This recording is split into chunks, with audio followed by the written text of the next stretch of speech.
All right, welcome back to week number 5 in our Sunday school series, After God's Own Heart. So far we've talked about what it looks like to put God first. We've talked about what it looks like to honor God.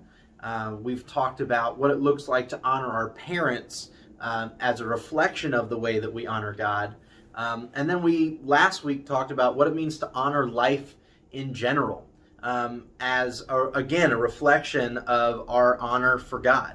One thing that we'll see as we kind of come to the end of this series is that really our love for God and our honor for God affect every other relationship that we have. That God is inherently relational, and that God desires to have a relationship with us, but God also desires for us to have good relationships with one another. And so this week, we're going to talk about what it means to honor marriage. And what we see when we look at marriage is that marriage is the highest level of relationship that anyone can be called to.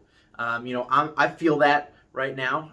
You're watching this on Sunday probably, but as I'm recording this, it's September 30th. It's Jessica and I's anniversary.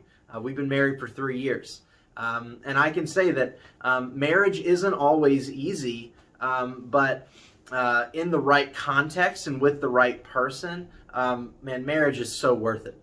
Marriage is so good, and that God has intended for us to have good marriage relationships with one another. And he also intends that those good marriage relationships will benefit more than just the two people that are married, but will benefit multitudes of people through that good marriage relationship. God's plan for the family involves one man and one woman who have different but complementary roles, committing to one another in a lifelong covenant relationship as a reflection of God's love for his people. That we are to love our spouses in the ways that God has loved us, in a reflection of the way that God loves his people. That I, as a husband, am called to love my wife in the way that Christ loves the church. But what's sad when we look outside, when we look at the world around us, is that the world often portrays an unhealthy picture of relationships. But God calls us to view marriage as sacred and as a covenant between a man and a woman before him. We see that in the ways that people sometimes talk about marriage as a negative thing. We see that in the amount of divorce that is just kind of common in the world around us. We see that marriage relationships have been devalued, and we should have a desire to uphold and to value marriage and to defend it as best we can. Weddings these days come in all shapes and sizes. There are big weddings, there are small weddings. People set up their venues differently. You could talk wedding stuff with people for hours on end. But one kind of common theme with every wedding is this idea of a union between two people. That there is a covenant that is being agreed to when you attend a wedding ceremony. But two other things that we see during a wedding ceremony, when people are making their vows to one another, when people are getting married, one, we see some discontinuity. We see that both parties, the man and the woman, the husband and the wife, they agree to leave the family structure that they have been a part of. They agree to leave their mother and father. But then we also see a new continuity. We see them, one, leaving their father and mother, leaving the home that they grew up in, leaving the home that they were a part of, and starting a new home together. That now they are the ones who create this new continuity that they get to be a part of, and that will hopefully bless other people. God calls this covenant, this union, God calls this union a covenant. Because the nature of a covenant is spiritually binding, honoring the marriage relationship is especially important because this is an inherently spiritual thing.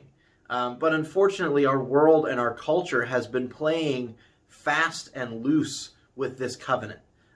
It's been devalued. People don't honor marriage in the way that they should. And we even see that people are trying to redefine what marriage is and what that commitment entails. But God made his standard clear in the Ten Commandments, that obedience to God's commandment carries God's blessing. But as we see in the life of David, failing to honor God's standard of marriage brings devastating consequences. So to give you some context, before we move into our verses, by the time the Israelites arrived at Mount Sinai, humans had experienced centuries, even millennia, of deviation from God's original design for relationships, right? That when we look outside and we see that we see broken relationships, we see marriage being devalued, that isn't necessarily a new thing. That people have been devaluing marriage, people have been having poor relationships for a long, long time. And so when God's people met with him in the book of Exodus, he emphasized a key component of marriage in the seventh commandment, which prohibits adultery. Yet, centuries after God gave this command to his people, the greatest king of Israel, King David, disobeyed God by committing adultery. And as a result of that, he would suffer disastrous consequences. So, as we begin to kind of move into our study, we're going to look at Exodus chapter 20, verse 14. Similar to last week, this is going to be a very short verse out of the book of Exodus. So Exodus 20:14 simply just says, do not commit adultery. So students today, right, you guys who are watching, you're in middle school, you're in high school, you're generally probably not thinking that much about marriage, at least not in the immediate sense. However, marriage is a reality that comes to bear on the lives of everybody, in the lives of our students. The relationship between your parents, for better or worse, has a big impact on your life. Further, the general view of marriage in our culture influences us in ways that are important to our current and future relationships. Right? Like when we see people talking about marriage, that may affect the way that we think about marriage. So even though you guys probably aren't looking to get married right now, there are probably very little of you watching this video that are planning on getting married anytime soon. It's very important that we understand and develop healthy biblical views of marriage even before we get married, so that when we approach that marriage relationship, we're prepared to do it in a biblical and God-honoring way. And so the Bible teaches us that physical intimacy is reserved for a husband and a wife within the context of marriage. But we need to understand that there's an even greater purpose for a married couple's physical intimacy. First, the relationship between a husband and wife is the means by which God has chosen to fill the earth with his people who bear his image and reflect his character. Right? We see that God, back in Genesis, gives Adam and Eve a command to be fruitful and to multiply, and that their marriage relationship was the way in which they were supposed to do that. But even further than that, when a husband and wife share the most intimate parts of themselves with their spouse, their bodies and their brains produce chemicals which serve to seal ties of commitment and attraction and protection based on various hormones. That God has hardwired us in our biology to form strong connections during physical intimacy. And that's why that kind of intimacy is reserved for marriage relationships, because that's something that should only be experienced between a husband and a wife. Many people may be tempted to think that this reality only applies to married people, and that the ways we engage physically before marriage are no big deal, right? That we can just have physical intimacy, shut our brains off, not think about it. It doesn't affect me in any way. However, sharing ourselves romantically with others before we're married creates lasting ties that don't automatically go away when we do commit ourselves to marriage, that we will feel the lasting effects of that even as we approach marriage, even after we get married. So when we choose to share ourselves inappropriately, we give a part of ourselves away that God intended for us to reserve for our spouse. And that's why in Exodus chapter 20, verse 14, God tells his people, don't commit adultery, right? That the physical intimacy of a marriage relationship is reserved for the marriage relationship. That you don't get to have that physical intimacy with anyone other than your spouse. And so Scripture counsels us to guard our hearts above all else. We see that in Proverbs chapter 4, verse 23. And so we guard our hearts because it's in the heart that sin first takes root.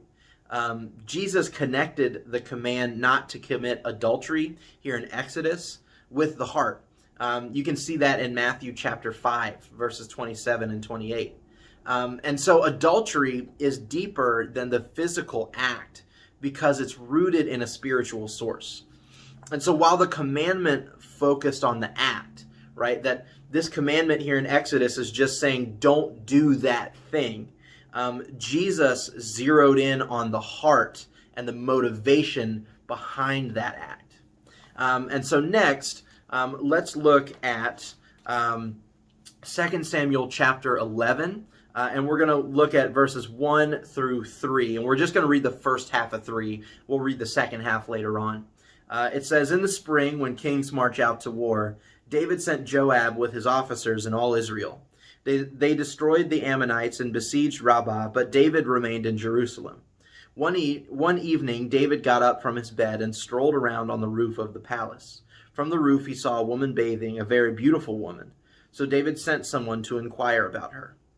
So King David is a prime example of what happens when we don't guard our hearts and minds according to God's standards of faithfulness and purity.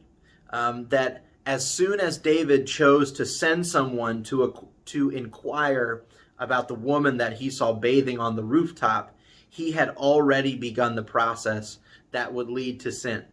In this situation, guarding his mind would have meant that David would have turned away as soon as he saw the woman bathing, right? That David wasn't necessarily doing anything wrong by being on his rooftop and looking out over his kingdom.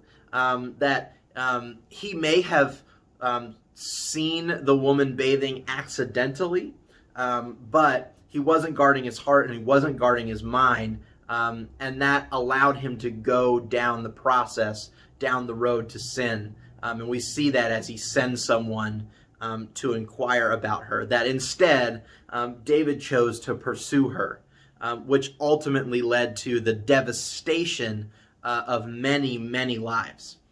So I have two questions for you guys coming out of this. One, what can we learn from David's failure in this passage? That David messes up here, but what can we learn from that? And two, as Christians, how should we deal with the temptation to sin?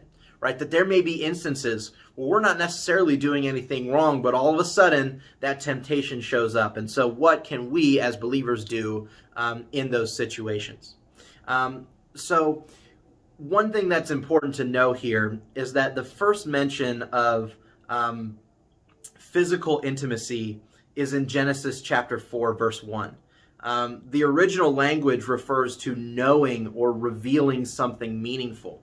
And so while the word itself does not refer to physical intimacy, the context points to an intimate knowledge.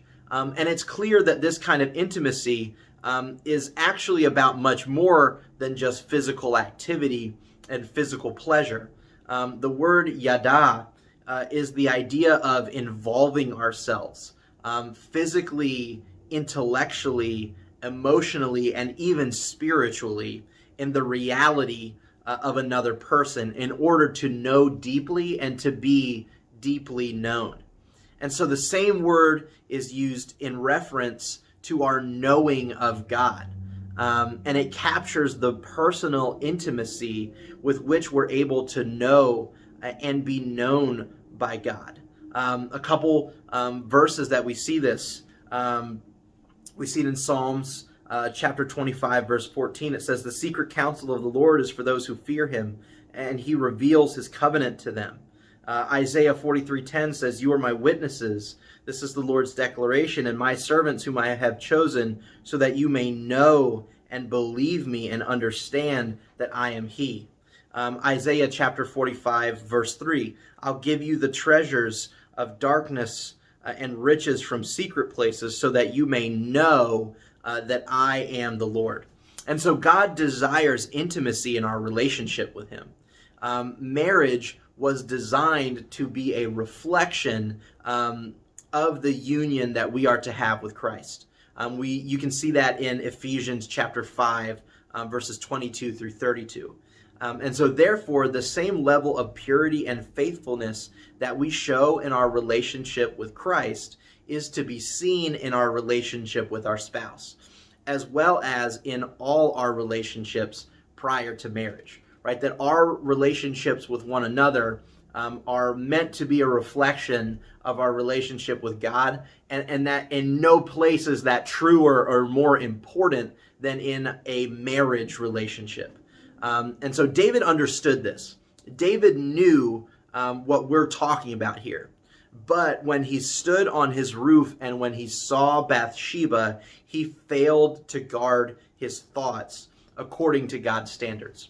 So my next question for you guys is, what are some practical ways that we can follow God's command to be faithful and pure? So the last set of verses that we're going to look at are 2 Samuel chapter 11. We're going to look at the second half of verse 3 and then go till verse 5. So it says, "And he said, 'Isn't this Bathsheba, daughter of Eliam and wife of Uriah the Hittite?' David sent messengers to get her, and when she came to him, he slept with her. Now she had just been purifying herself from her uncleanness. Afterwards she returned home. The woman conceived and sent word to inform David, 'I am pregnant.'"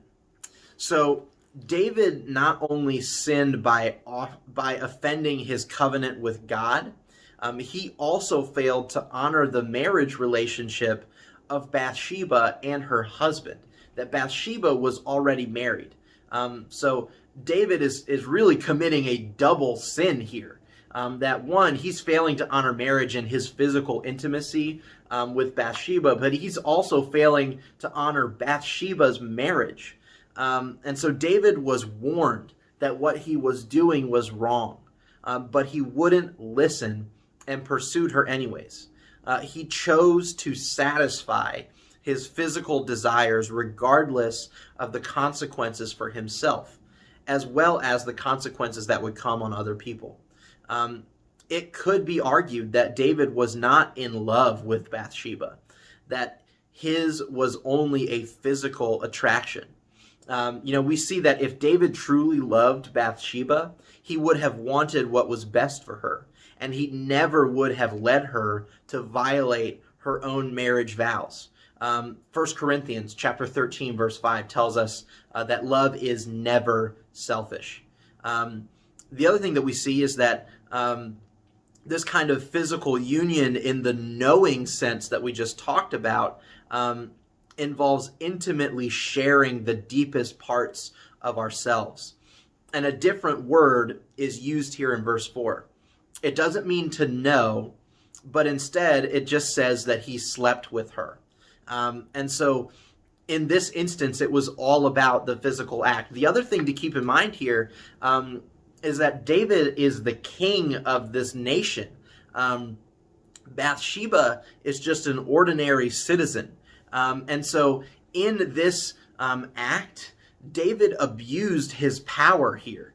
And that really, we don't know how Bathsheba felt about any of this. We don't know if Bathsheba maybe even felt pressured into this kind of relationship. We don't know that for sure, but what we do know is that David sinned, he offended someone else's marriage relationship, and he abused his power. And so David's pursuit of Bathsheba had nothing to do with any kind of genuine care for her. David cared nothing for the sacred nature of physical intimacy. Instead, he ignored one of the main purposes and intentions of intimacy, the exclusive bonding that allows for knowing and being known and which cultivates meaningful trust. So any time that people engage in physical intimacy for sheer physical pleasure, it always brings with it heartbreak, jealousy, regret, and a host of emotional, physical, and spiritual consequences. Our bodies, as well as our romantic desires, are to be reserved for our spouse and for the purposes of creating intimacy, establishing trust, and binding us together with the person that we choose to marry. Guarding marriage from adultery starts by protecting ourselves, starts by guarding our own hearts and our own minds, not only physically, but also spiritually, emotionally, mentally, even long before the point where we are seriously considering marriage. That if you start to value marriage only when you get married, you have not set yourself up well. It is only in guarding our hearts that we will experience the healthy intimacy that God desires would exist between spouses. And Jesus spoke frankly about how we are to treat the sin of adultery. We see that in Matthew chapter 5, verse 29. Jesus understood that the allure of sexual sin is strong, right? We have a strong desire for that, and that we have to work against that.